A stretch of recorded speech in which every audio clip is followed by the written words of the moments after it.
Hello and welcome to One on One here on Metro TV. I am Bright Nana Kwesi Abedin, and on the show today, it'll be very interesting. I am joined in studio by one of Ghana's biggest name in the music industry, Gyedu-Blay Ambolley. Don't go anywhere. Stay with us.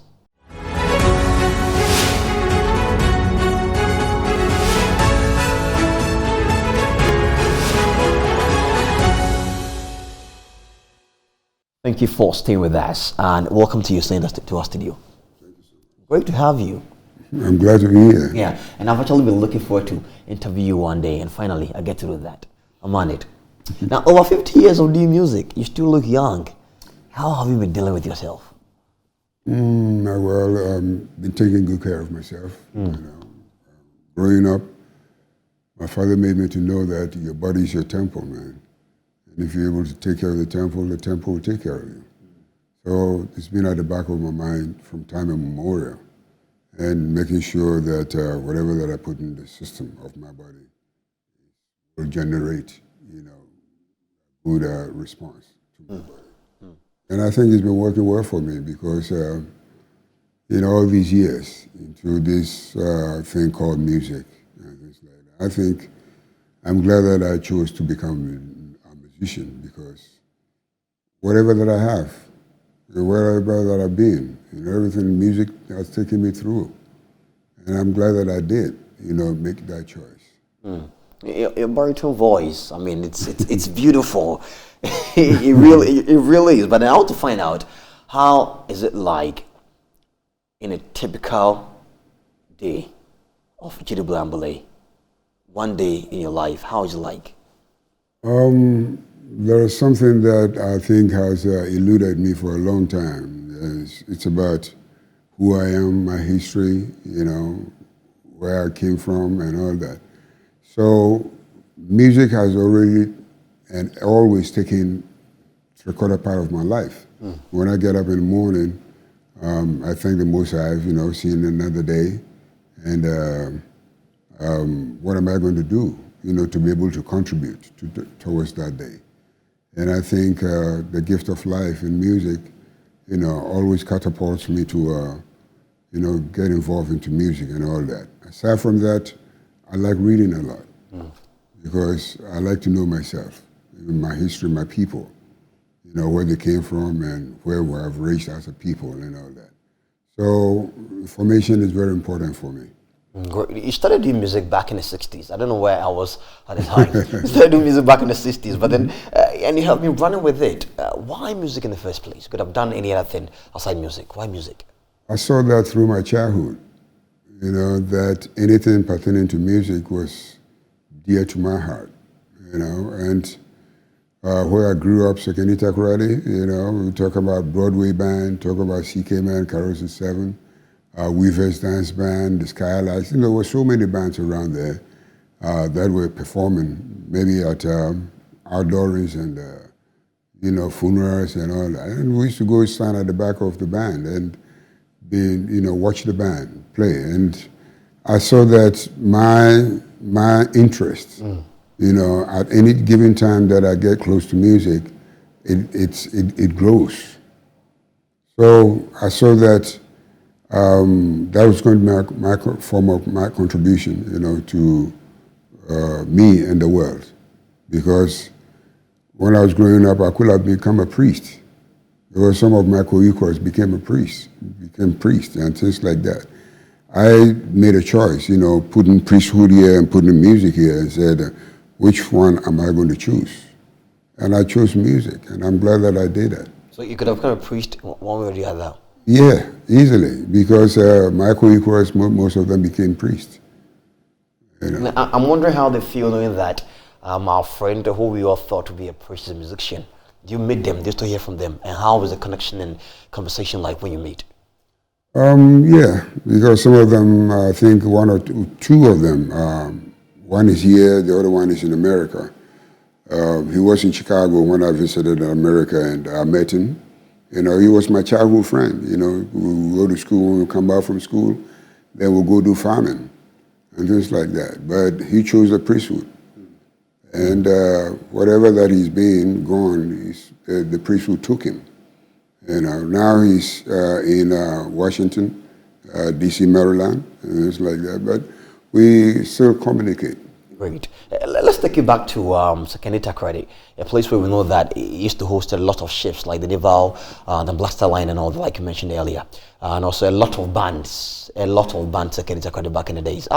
Somebody might ask me, how old am I? I'm not old enough, yes, but then I have been reading ahead just because I wanted to sit down and have a conversation with the legend, Gyedu-Blay Ambolley. So let's talk about that part. I mean, how were you really influenced? Because at the time where the headquarters for the Ghana Railway was the entire credit, definitely it was creating jobs. People were coming around from different backgrounds. How did that have an influence on your career and your craft? The vibrancy of Sekenita Credit, the Ghana Railways was part of it.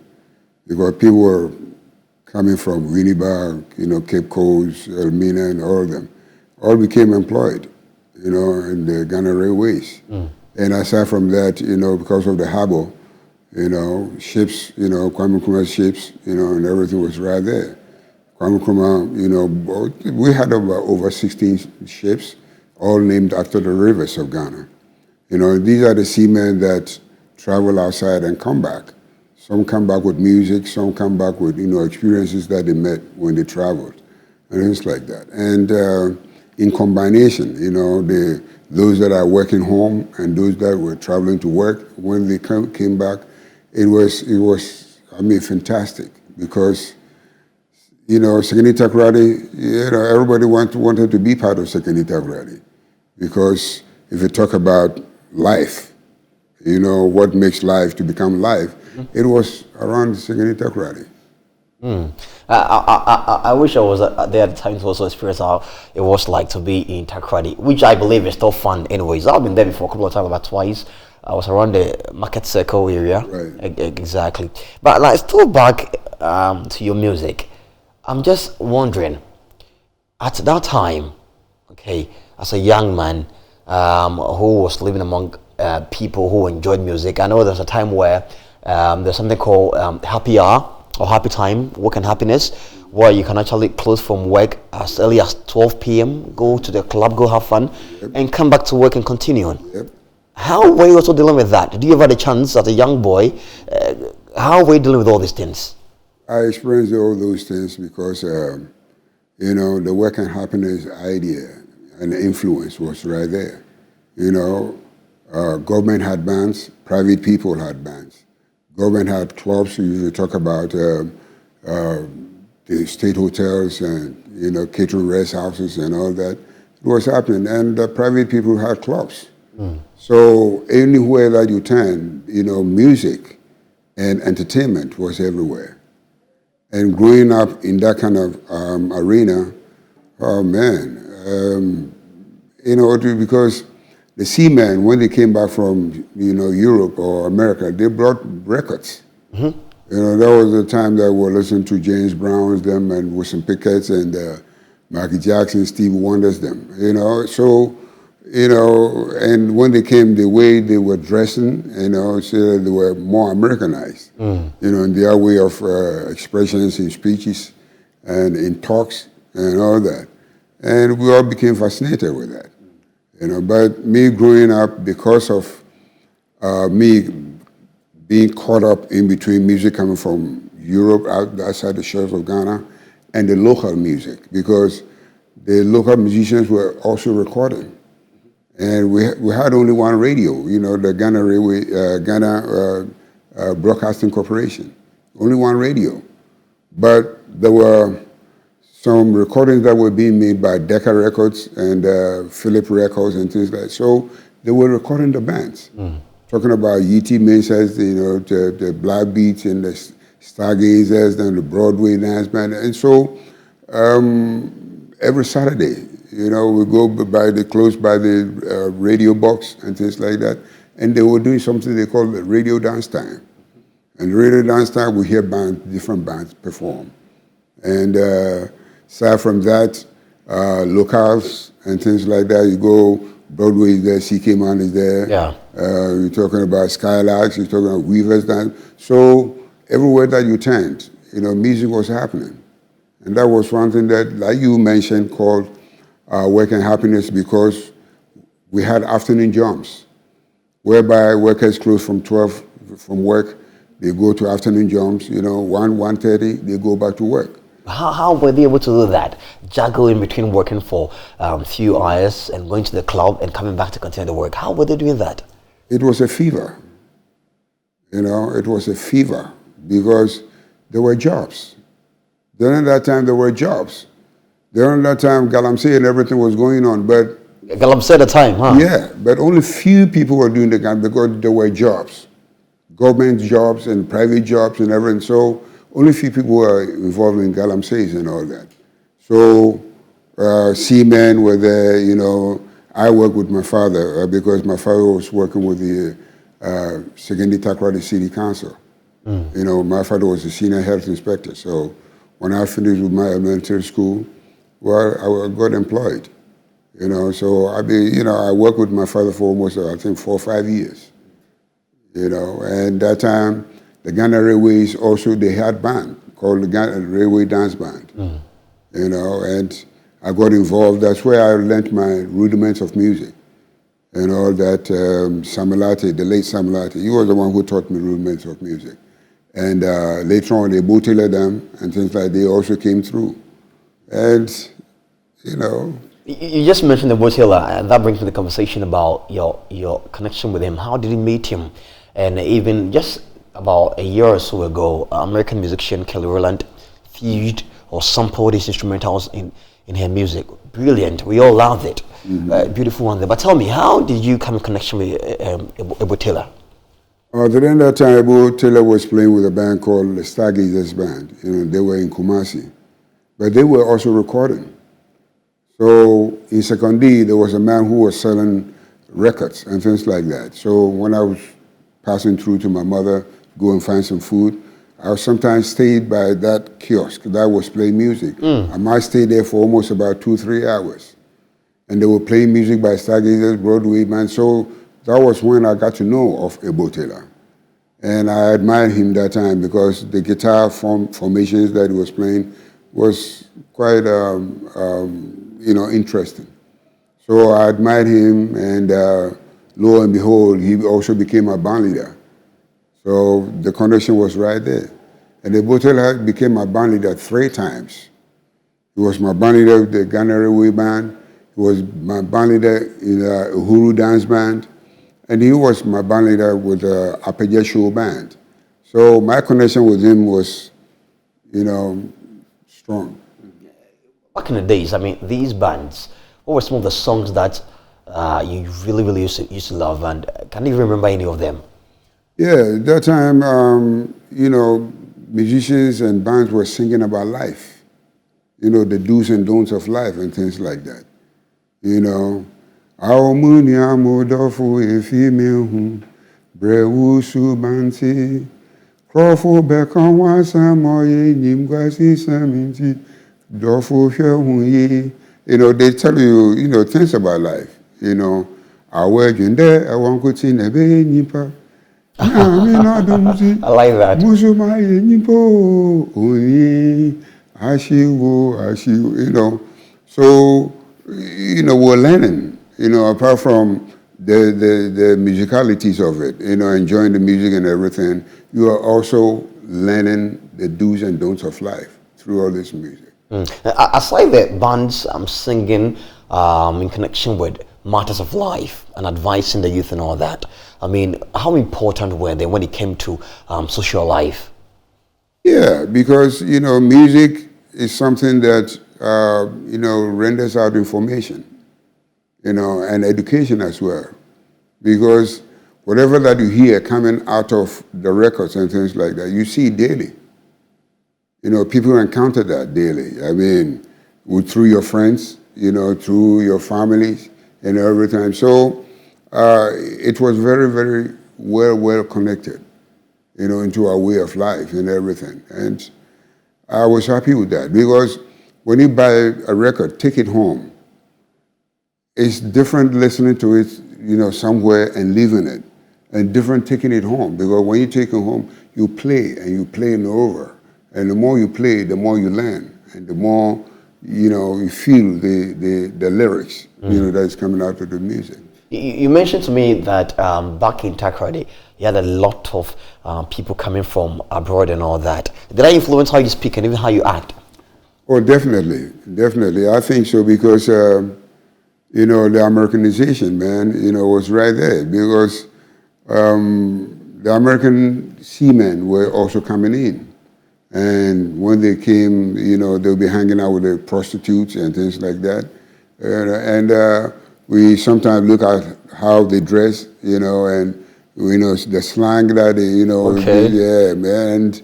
And, it was fascinating. So it's not as if you actually traveled to the US and where to learn how to speak, but then it was locally done here in Takoradi. Yeah, the influence, started before my going to America.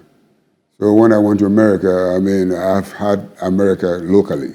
Before you got the road American. Yeah, exactly, before getting involved. And I'm also glad that I went to America because when we were children, we watch movies, movies showing about America, showing about the black Americans, showing about the West Indians and things. So getting involved and being among them, it was a totally different experience. What made you finally to decide that you wanted to professionally take music as a career? I saw that was going to be my contribution because everybody has a talent. That's the one good thing about our Creator. Everybody has it. Whether you are handicapped or not, there's something that is given to you as a gift. The only good thing is being able to discover that. When you're able to discover that, it helps you through life. Life becomes a little easier. Because if you're not able to discover that, then it's trial and errors and things like that. And when it goes on for a long time, then you don't know where you belong, and you don't feel comfortable. So me, I saw it right from the beginning because I remember one time we went and saw a local cinema movies, and it looks like my classmates also saw it because when they showed Broadway band playing, all my classmates, Ambolley, Ambolley. So I said, whoa, it looks like they've seen something. So it catapulted me. Yeah, great one there. That means name Ambolley did it start now? I mean, back in school and all that, he was crowned a champion back then. Anytime. But let's now talk about the fact that you played with several bands.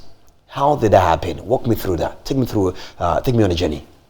The journey of my music, the beginning was when I became fascinated with music, and I think the drums. I became fascinated with the drums because when I look at the drummer using his both feet and hands, to combine rhythm and things like that, I became fascinated with that. And I wanted to learn that, but the opportunity of, getting drums to learn wasn't there. So I told a senior friend of mine, Uncle Bonku, he was a guitar player who was, going to Ivory Coast and Senegal and going to perform and come back. So when I told him about that, they said, no, it's better that, he teaches me the guitar because with the guitar I have access. But with the drums, I don't have access because with the drums, I have to travel all the way from Sagini to Takoradi. And me, a schoolboy, I'm going to make some money and, journey myself from Sagini to Takoradi. But the guitar, I had access with that in Sekandi. So it was Uncle Bonku who opened my door of showing me the four chords on the guitar. And these are the four chords that you're talking about: C, D minor, F, G7. And these are the chords that basically they use to play high life music. Talking about Yam Ponsa and everything. It's all based on these chords. So my senior friend, Uncle Bonku, teaching me this opened the doors for me. And it also helped me to be with the Ghana Railway Dance Band, because it was in Sekandi. And the late Samolati was the leader there. So I had a chance of going to him to learn the rudiments of music. Aside from that, when we go to rehearsals and things like that, also there were instruments there to be able to fiddle with. How many bands did you join before creating your own? Downbeats, Railway Dance Band, Hugas Extraordinaire, Gaylords, and from Gaylords, Meridian Dance Band, and from Meridian Dance Band, I came to Huru Dance Band as a bass player. So with the Huru Dance Band, that's where my creativity was exposed. Your creativity as in singing? As a composer, singer, musician, because there was a friend, because in the Huru Dance Band, Ebo Taylor was my leader at that time. Great. And a friend of his, the late Benson Angel, he was with Ebo Taylor, back in England. And then so he came to record Ebo Taylor. And I told him that, oh yeah, I also have some songs. Then he asked me to play. So he came to my room, I picked up the guitar, played. He said, okay, let's add it to the recording. And lo and behold, that was the beginning of Ambolley. That's the music that I heard, Kwaji, Booster, and things like that. That's the thing that exposed Ambolley, let Ghana know that there's somebody with the name Ambolley. So this Kwaji Booster and things like that, we were doing it back in second D. With Michael Equals, because we didn't have money to buy congas. So we started using our mouth to create that. Because when congas played, you hear pim, so we didn't have money, so we started using our mouth. Don't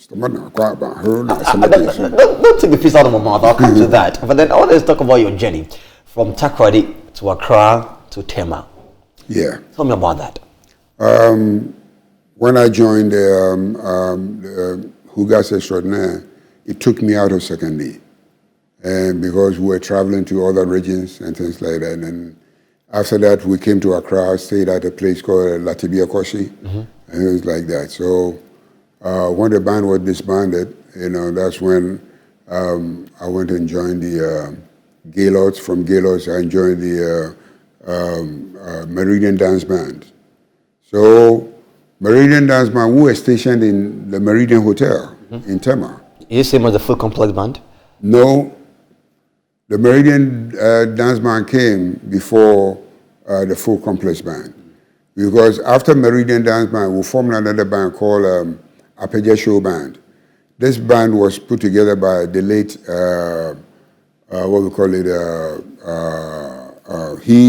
AC Bones. AC Bones was a recording company, the head.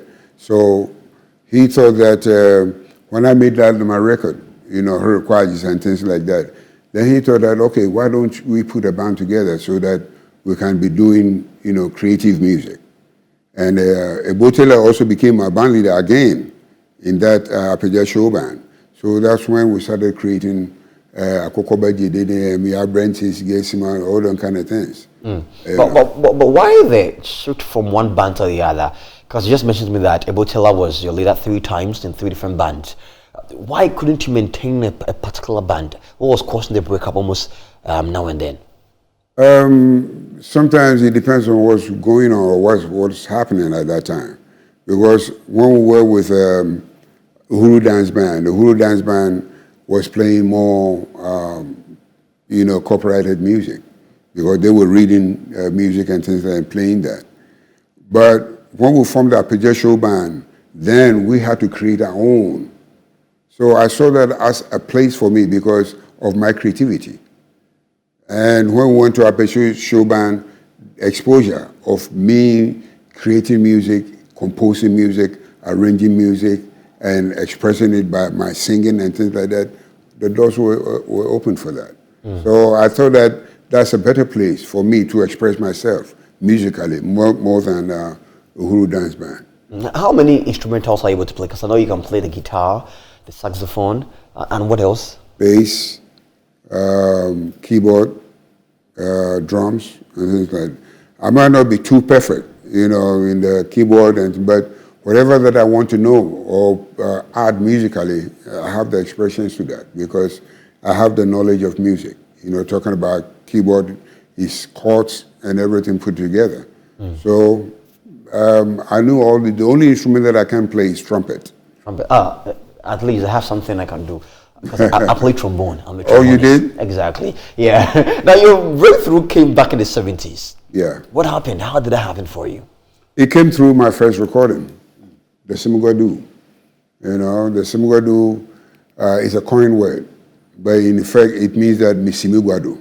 Miss Simegwado. Yeah. I'm sitting on my chair. Yeah, man. And it's what Simegwado. Yeah, because it's Americanized. You know, when the You got to add a little bit of flex to it. Yeah, the Simegwado, her, quite, you know, that's that kind of format. And it became something that was the fascination, you know, that was coming out of it was so strong. Because in that music, I created a dance to it. And apart from that, I created a language to it.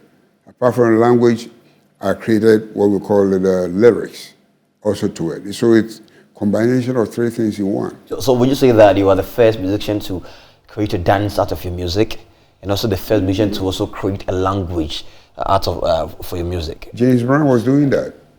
Here in Ghana, in a part of the world. Oh yeah, I mean, I took my cue from James Brown, because James Brown was singing. He has his own form of dance, you know. He has his own form of music and mashed potato popcorns and all that kind of thing. So it gave me an idea, you know, to be able to put all these three things together, and it worked well for me, you know, putting that kind of rap and things like that. Yeah, because the rap is an African thing. Rap didn't come from America, because when the king is coming, the linguist, you know, gives these are all raps. You know, but it didn't have music behind it. But I'm the one who put music behind it, because about the Tusa, about the bullfruit, horse, yeah, you see the, you know, so, and I think that became the first ever recorded rap music. I think so, because yes, because we go to Guinness Book of Records, they're talking about Sugar Hill Gang and Rappers Delight. The years that they're talking about Sugar Hill Gang and Rappers is around 78, 79. Have you made a move to ensure that is corrected? Yeah, because mine came in 73, and I'm challenging the Guinness Book of Records for that. How long have you been doing that for now? There's been some correspondences that is going on, because you know, everything that came from Africa, they're always looking down upon it, thinking that, oh yeah. But in reality, everything originated from Africa. Isn't it because maybe what you call rap at the time really didn't have meaning to it, because it was like a slang language you had created? Is that not the reason why you think it has not been included yet in the Guinness Book of Record? No, because mine is, if, you know, putting words together, you know, and let it sound like a rhyme and things like that, you know, and so you know, it's a kind of a rhyme, you know, something that I started putting words to it, because beginning it was rhythm, you know, out of the congas. Then let me say, okay, can't I put words to it? That's when about the bullfruit, about the tusa, you know, and so you know, you know, that kind of format. And it worked well. So then the Guinness Book of Records and things like that, you know, because anywhere that I travel to, whether Europe or anywhere, I make them to know that the first ever recorded rap came from Africa. It's not America. So the correspondence and everything is still on. We're going to see where it's going to end. Please, we need this record to put in our archive for the future. We need this record to put in our archive. Please do us the honest and give us what you do us. Great. Now, your friends who you were playing with or having fun with back in the days, how were they taking your career? I mean, when you first told them that you wanted to do music because you realized that is who you are, how was it like for them? And how did they influence you? Yeah, I mean, they saw that. They saw that in me. It came to a time that how am I going to express it to them and let them know that whatever that I'm talking about is for real. You know, they saw that in me, and I was able to convince them. You know, when I made my first recordings and things like that, let them know that, oh yeah, I mean, this guy is serious. You know, and they took me for real. Were any of them involved in music?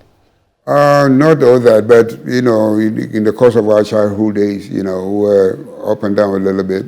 But when we grew up to a certain level, everybody chose his career, you know, and none of them did music. It was only me. Talking about my family, it's only me. So That's where it is. And I'm glad that I've been able to, put an indelible stamp, in whatever that I've been able to create. All right, and so I'm still on one-on-one with a legend. I'm really happy about him. Joining me here in the studio on the show, Gyedu-Blay Ambolley, and we are talking about his music life in Takoradi, life in Accra, life in Tema, and all the times he spent joining bands that also helped shape him to be who he is here today. This is the one-on-one. Stay with us.